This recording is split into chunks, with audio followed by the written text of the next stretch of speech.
אתם לא טועים, הבחורה שמדגמנת חזיות ותחתונים בתמונות היא אכן סיוון אברהמי, פיינליסטית האח הגדול. בטח כולם שואלים אותך מה קורה עם אמיר? לא, דווקא אף אחד לא שאל, אני לא יודעת, אתה חדש, יפה. אז כמו שכבר עניתי, אנחנו לא ביחד. אנחנו גם לא כל כך בקשר, כל אחד ככה די המשיך בחייו. מאוד מפרגנים אחד לשני, וזהו. נראה לי יותר קצת עם נופר בזמן האחרון, לא? מה קורה שם? האמת היא שאני אגיד לך, אחד הדברים הכי כיפים בלצאת מבית האח הגדול, זה שאני כבר לא חייבת לענות על כל שאלה ששואלים אותי, אז...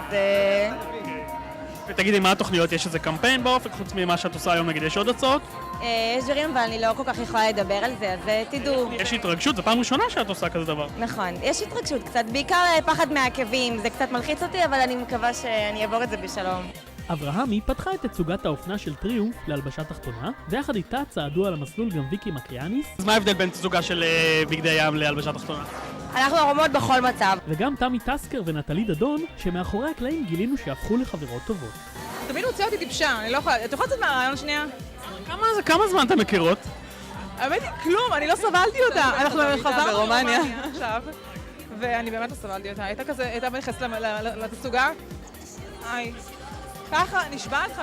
סליחה, אני סנובית, אין מה לעשות. כאילו, זה it goes with the job. אחרי הלילה שבילית ביחד? אחרי הלילה. מאוהבת בי. במהלך התצוגה עלתה לבמה כוכבת בקרוב אהבה מיכל שפירא ושרה את שיר הנושא.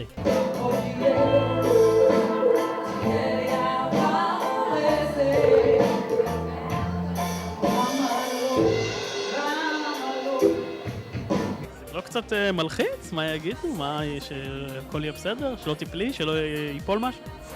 לא, ליפול אני לא פוחדת, וגנטיקה טפו טפו קיבלתי מההורים לא רע, אז אין לי בעיה לחשוף את עצמי. חברותיה לתוכנית גלית לוי ואמירה בוזגלו הגיעו למחוא כפיים, וזו הייתה הזדמנות לברר את טיב היחסים בין אמירה בוזגלו לרן בכור. רגע, אבל ראינו תמונות פפראצי שלך עם רן בכור. רן חמוד וזהו. זה אפלטוני, ידידים? בוא נדבר על זה, אל תעמיד אותי בסיטואציות האלה. לא, הוא שווה כאילו, מה? הוא בחור שווה לא רק במראה. אתם מתעסקים בכמה הוא יפה, אבל הוא